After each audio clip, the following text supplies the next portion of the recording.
All right, good morning. Thank you for joining us for Inspire the Spirit. We're just talking, we're 2 weeks out from Thanksgiving, 6 from Christmas, and 7 weeks out from starting a new year. So we'll be waiting and anticipating as the holiday of Thanksgiving and then the Christmas celebration is on. I want to start today. Yesterday was Veterans Day, so to all of our veterans out there, thank you for your service. We appreciate everything you do and the sacrifices you make for our country. You know, we have Memorial Day where we honor those who lost their lives in service. We have Armed Forces Day where we celebrate and honor those currently in the military. We have Veterans Day where we celebrate those who were formerly in the military. But the great thing about all three of those holidays, regardless of which one they are, we should always celebrate and pay respects to all of our service people, past, current, living, deceased, and it's just a great time to do so. And also, thank you to all the families for all their sacrifices. Because one of the hardest things you can do is wait when you see a spouse or a family member, a son or daughter, board a plane and be gone for long periods of time. And sometimes based on the situation, there's even a lack of communication. I was watching a World War II epic last night, and soldiers would write letters, and it could be weeks or months before the families back home got those letters, and they'd be relieved because they'd been waiting anxiously to hear that they were okay. But then they also realized that letter was weeks, if not a month or two old, and you didn't know during that time how their loved one was doing. So the waiting period can be excruciating. Today's message is waiting. And we live in a world where we don't wait very long. We're just not patient. I mean, we're right now in a 40 plus days on a government shutdown. We think the end's near and we're just waiting to get there, to reopen the government and get going. We're in a want it now generation. We want that house before we're even ready and we've socked away the deposit. We all want that new car. We stand in lines to get a new iPhone. We have 24/7 news feeds. And social media is now posting stories before the events even happen, speculating, projecting what will happen. We want the facts now before the events even occurred. We're in a hurry. Everybody wants to be the first to know, and we're always trying to get to the deadline, the goal, and we miss the waiting period. Sometimes we fail to even enjoy the ride, or as I used to say, to smell the roses along the way. Waiting can be hard. Most of us want quick, efficient, instant results and answers. But waiting's a part of life. And we wait for seeds to grow, to bear fruit. We wait for seasons to change as we move from one holiday to another. We watch and wait for our babies to grow to see what kind of adults they're going to grow into. We wait for food at our restaurants, wait for coffee in the drive-thru, and then you've got the dreaded death spiral, the clock, that little spinning icon that sits there on your computer and your phone as you wait for your apps to load.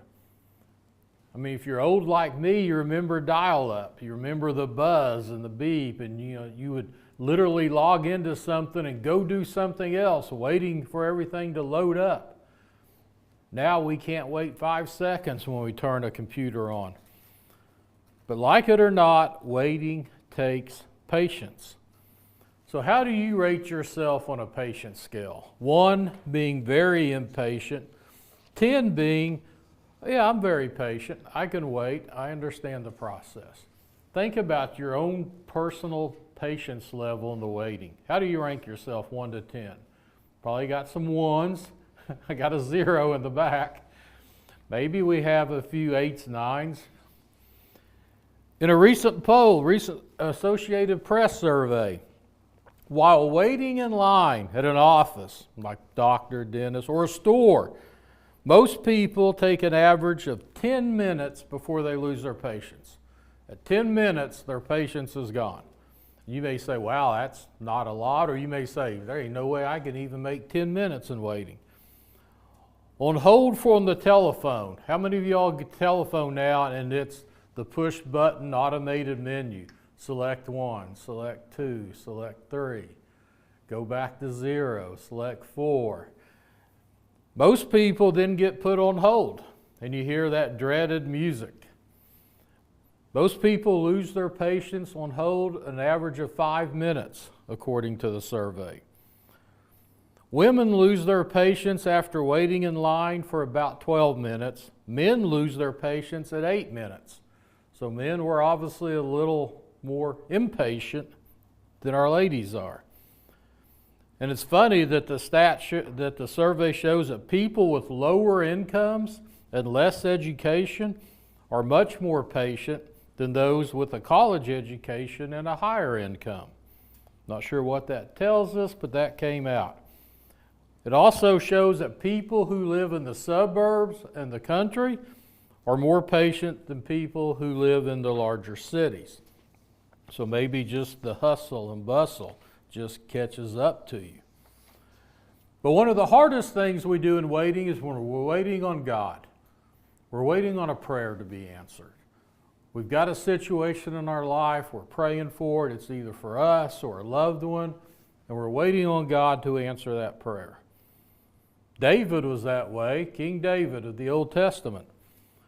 And in Psalms 27:14 he wrote, "Wait patiently for the Lord, be brave and courageous. Yes, wait patiently for the Lord." Now waiting patiently must be important because David said it twice in the same verse. He started the verse with wait patiently and he ended it, wait patiently. So how long have you waited for a prayer to be answered? Have you ever had a specific prayer? You may be in a waiting period right now where you're praying for a particular issue and you still haven't seen it come to fruition. And basically there's about 3 answers God gives us when we take things to Him to pray. You may get a no because He knows what's best for us. You may be asking for something that's just not in His will for your life and His plan. He may know it may be detrimental to you. You may get a no. You may get a yes. If it lines up perfectly and He's just been waiting for you to just come to Him and ask about it, you might get a yes. But more often than not, we get the third answer, not yet. Wait. Wait. It may be fully intended on God to grant us that prayer, but the timing's not right. He's got plans. He's using that waiting period to refine us. He's using that waiting period to witness to others. And He's aligning things up and He's intervening with things in days, months, years, or even decades. You may be waiting for a particular answer. Maybe you're waiting for that apology from somebody that wronged you. Maybe you're waiting on the answer, the timing of starting a new business or a venture or some sort of release or new activity or some other dream or goal to come true. Maybe you're praying for that special someone in your life, that something is occurring, that you're waiting for them. Maybe you're out there and you're praying and you're waiting for children and to start a family. You're praying to finally achieve financial stability. Or you may have a health diagnosis and you're simply praying to cure an illness that you may have or a loved one may have. Waiting takes courage. Waiting takes faith. We often forget that. The waiting period will test your character. It will refine you. David waited to be the king of Israel even after he won the battle over Goliath. He was a young shepherd boy. And before he had even fought Goliath, the prophet Samuel had said, "You are the next anointed king of Israel." And for a young teenager, that's a lot. I'm getting ready to be king. And he goes and he defeats Goliath. And he might be thinking, that's it. I won the big showdown. I won the Super Bowl. Where's my time? It was 20 years from that point until David actually became king of Israel. He knew he was going to be king. He had been promised and told by the prophet he was going to be king.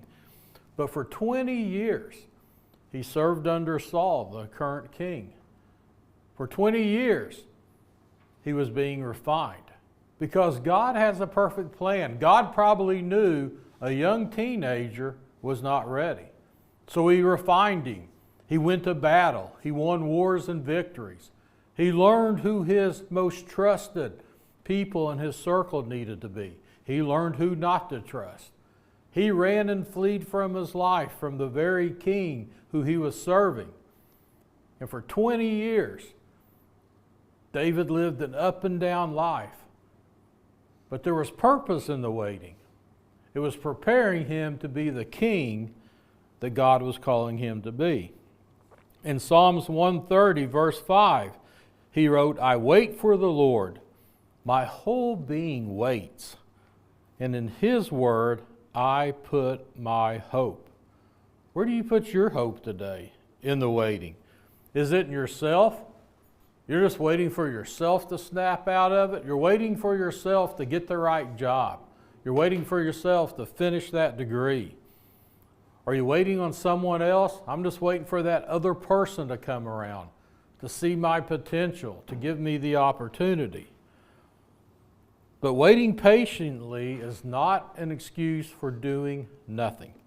And that's a mistake we often make.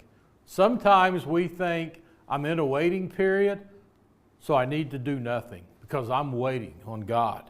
But God wants us to take action during the waiting period, no matter how long it is, to stay in constant prayer, to serve others, to mentor others, to learn, to take every opportunity to build our skill sets. Waiting requires leaning on His Word and reading His Word and following and seeing the examples of all the great stories in the Bible and being aware of all the people in that waiting people that God's putting in our life in that waiting period to share their stories and their examples and their experiences so we too are learning and developing ourselves from them in anticipation of the right time coming to capture the moment. So we must continue to worship, to praise, and give thanks, even in the waiting period. And oftentimes God calls us to serve others as we mature ourselves during that waiting period. And you may be in a waiting period right now. You have a goal, you have an objective, you have a dream. You're fighting an illness. You're going through a tough time in your relationship, in your marriage, with a family member, at work, whatever it is. And you're praying that God reveals an answer and delivers you out of this trial in this valley, but you're just waiting. But you got to stay active. You have to stay engaged. And you have to realize that in that waiting period, God is preparing you. Just because that opportunity's not knocking immediately, or that door's not opening for you today, does not mean that God's not working behind the scenes and moving the pieces around to benefit the plans He has for us. Ray Kroc. Does everybody know who Ray Kroc is? Founder of McDonald's. He was broke at age 52. He was a billionaire at age 59. 7 years to go from literally bankruptcy to billionaire. And at 52, he was not a success story. He had spent his entire life wanting to be a business entrepreneur, and every business endeavor he tried failed. He was considered a complete failure at 52. He was divorced, he was broke, he was diabetic, he was arthritic, and he was flat worn out. And he was spending his life driving around in a beat-up old Cadillac selling milkshakes out of the back of his car. If you've ever been to McDonald's, I know what you're thinking. The reason he's broke is because the milkshake machine never works, right? But then something happened. He got a phone call from San Bernardino, California, and a little burger stand said, we want to order 8 milkshake machines. He had never had an order for 8. He was going to personally drive those 8 milkshake machines across the country to California and see what was going on. And when he got there, he saw this small burger stand with 2 little golden arches shaped like bent French fries. And it was ran by 2 brothers, Richard and Maurice McDonald, who went by the names of Dick and Mac. Can't make this stuff up. But what he found out when he went into the store is they had a timer, and they would serve a hamburger and fries within 30 seconds. By the time you ordered, you had to have your food in 30 seconds. And he was amazed. They were selling 10-cent burgers and 5-cent fries and a drink for around a quarter.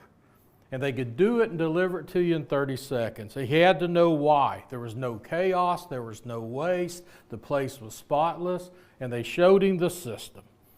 It was called assembly line cooking. The burgers were pressed to the same size. It went on the fryer. It was timed. It went to the bun, went to the condiments, got wrapped by the next person, hit that heat lamp. They knew when their peak periods were for lunch and dinner. They knew when the local ball games were. And they put their building on a corner of a busy street in a growing community. And they figured out a system. And they knew how to move a product. It was extreme efficiency. Ray saw an opportunity. So he decided the key was you're selling a system, let's replicate it and franchise it. So in 1955, at age 52, he opens his first McDonald's in Des Plaines, Illinois. And he was in charge of that franchise. He cleaned the bathrooms, he washed the sidewalks, he checked every fry time with a stopwatch. He walked up and down that room with a timer to make sure they hit exactly the time. He had strict rules on cleanliness and the restrooms. No shortcuts, no exceptions. He didn't get rich. He barely survived. He was in constant debt, and he was waiting. He was waiting for that breakthrough because he still believed. Then he figured out the game. He figured out, and the light bulb flipped one night, and he realized McDonald's was not in the burger business. They were in the real estate business. Because what he had learned was the key to that location was a busy street corner in a growing community. And they would look for the part of town that had the most growth in the suburbs. They looked for the baseball fields and the parks, and they looked for where the churches were going up, because they knew that's where the people were and that's where the kids were. And that's where the families were that were constantly on the move that needed to be fed quickly. And he realized the key was buy the land and lease it to the franchise owners and control the entire brand and control the system, and that's how you would make money. In 1961, at 59 years old, he goes to the McDonald brothers to buy him out because they didn't want to deal with franchises, they didn't want to leave their home, they didn't want to work anymore. And he bought him out for $2.7 million. He didn't have it, but he had to go convince a bunch of banks. And at that point, he bought him out and became unstoppable.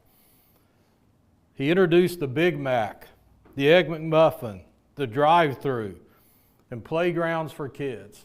You remember the old McDonald's? They ain't like the ones today that look like white prison cells. You can't find a person. It's just a kiosk and a card table and a chair.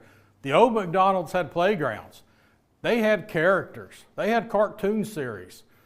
They had jungle gyms that looked like hamburgers and these weird creatures like Grimace and the Hamburglar. It was all about the kids and the families. By the time Ray Kroc died in 1984, McDonald's had 7,500 restaurants. Today they have 38,000. They're in over 100 countries. They serve 70 million people a day. All because a 52-year-old broke salesman refused to quit. Because he was waiting, and he was refining, and he was learning. Everyone saw a burger stand. Ray Kroc saw a blueprint for scale. Everyone saw his age as a limitation. He saw it as an advantage. He had experience, he had hunger, he had perspective, and he went all in. So the lesson in the waiting, because we're all waiting, and while we're waiting, we all want to make excuses.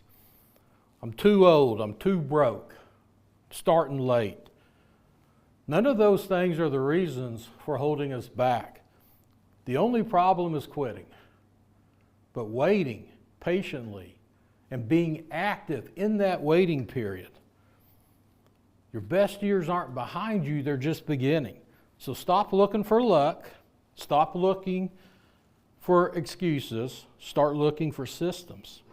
You're not too late. You're simply waiting. You're learning and you're growing.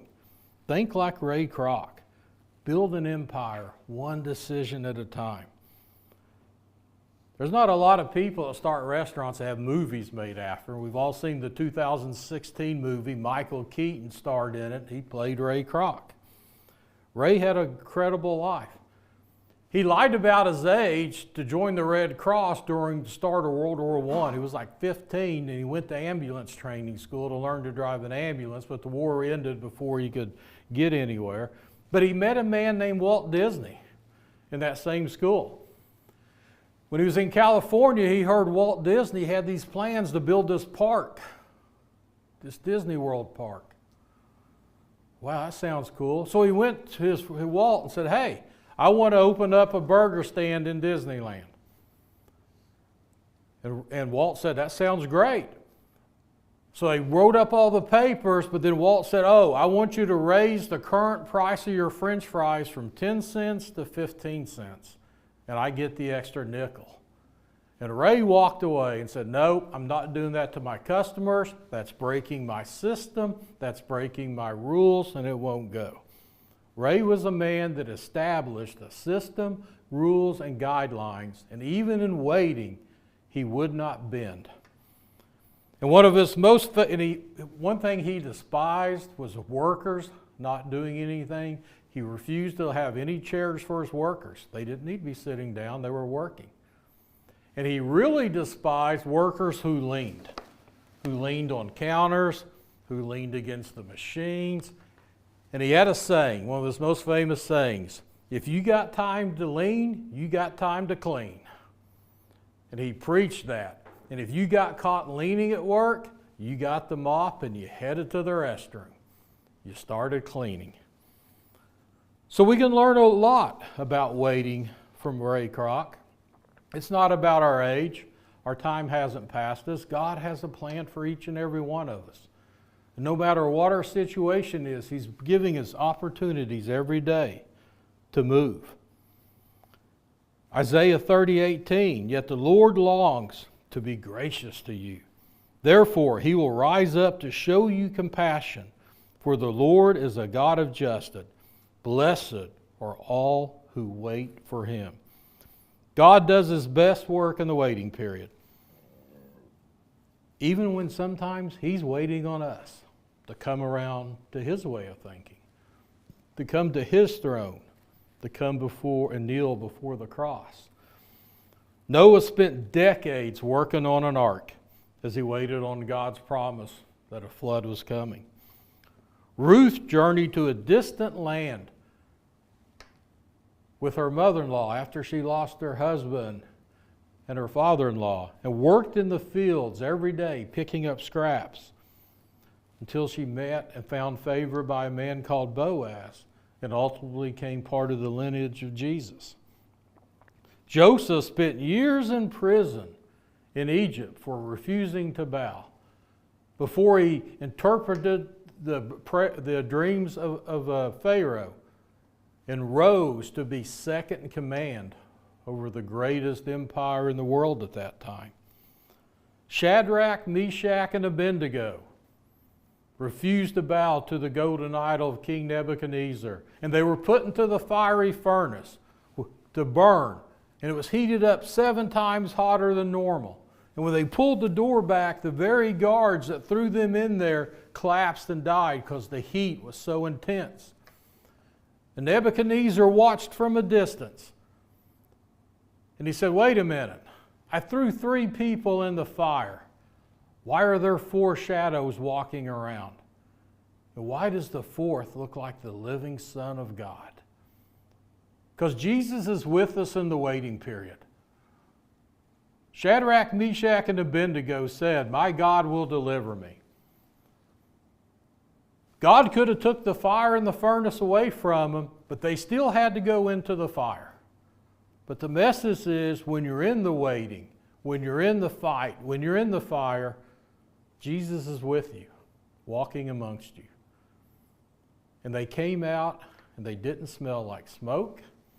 Not a hair on their body was singed. And Nebuchadnezzar promoted them to run the country. And everybody would worship the one true God. You think about the life of Jesus. He waited 30 years to start his ministry. And Jesus often spoke of the word soon. Soon I'm coming back. Soon the prophecies will be filled. And the disciples were constantly, soon. How soon? How soon till your kingdom's set up? How soon till this happens?